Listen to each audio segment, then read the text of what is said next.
ಮಂಗಳೂರಿನ ಸಂತ ಅಲೋಷಿಯಸ್ ಗೋನ್ಸಾಗಾ ಸ್ಕೂಲ್ನಲ್ಲಿ 75ನೇ ಸ್ವಾತಂತ್ರ್ಯೋತ್ಸವವನ್ನು ಸರಳವಾಗಿ ಆಚರಿಸಲಾಯಿತು. ಮುಖ್ಯ ಅತಿಥಿಯಾಗಿ ಆಗಮಿಸಿ ಧ್ವಜಾರೋಹಣಗೈದ ವಂದನೀಯ ಫಾದರ್ ರಾಯ್ಸ್ಟನ್ ಮಾರ್ಥಾ ಅವರು ಮಾತನಾಡಿ, ನಮ್ಮ ಪೂರ್ವಜರು ಬಿತ್ತಿದ ಬೆಳೆಗೆ ಸಮಾನವಾದುದು ಈ ಜಗತ್ತಿನಲ್ಲಿ ಯಾವುದೂ ಇಲ್ಲ. ದೇಶಪ್ರೇಮ, ನಿಷ್ಠೆ ಸ್ವಾತಂತ್ರ್ಯ ದಿನದಂದು ಮಾತ್ರವಲ್ಲ, ಸದಾ ನಮ್ಮಲ್ಲಿರಬೇಕು ಎಂದು ಕಿವಿಮಾತು ಹೇಳಿದರು. ಅಧ್ಯಕ್ಷತೆ ವಹಿಸಿ ಮಾತನಾಡಿದ ಸಂಸ್ಥೆಯ ಪ್ರಾಂಶುಪಾಲರಾದ ವಂದನೀಯ ಫಾದರ್ ಮೆಲ್ವಿನ್ ಲೋಬೋ ಎಸ್ಜೆ ಅವರು, ದೇಶ ಮೊದಲು ಮತ್ತು ಯಾವತ್ತೂ ಮೊದಲು ಎಂಬ ತತ್ವ ನಮ್ಮದಾಗಿರಬೇಕು.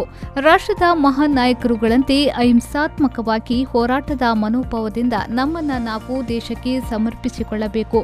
ಶಿಕ್ಷಕರು ಸ್ವತಂತ್ರ ಮನಸ್ಸುಗಳನ್ನು ಹೊಂದಬೇಕು ಮತ್ತು ಮಕ್ಕಳಲ್ಲಿ ದೇಶಭಕ್ತಿ ಹಾಗೂ ತ್ಯಾಗದ ಮೌಲ್ಯಗಳನ್ನು ತುಂಬಬೇಕು ಎಂದು ಕರೆ ನೀಡಿದರು.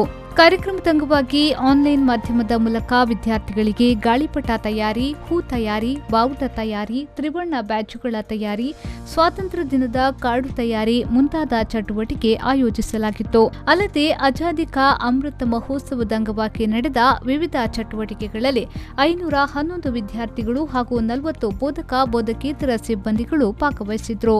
ಶ್ರೀಮತಿ ವಿದ್ಯಾ ಎಸ್ತರ್ ಅವರು ಸ್ವಾಗತಿಸಿದ್ರೆ, ಶ್ರೀಮತಿ ದೀಪ್ತಿ ಸಹನಾ ಕರ್ಕಡ ಅವರು ವಂದಿಸಿದ್ರು.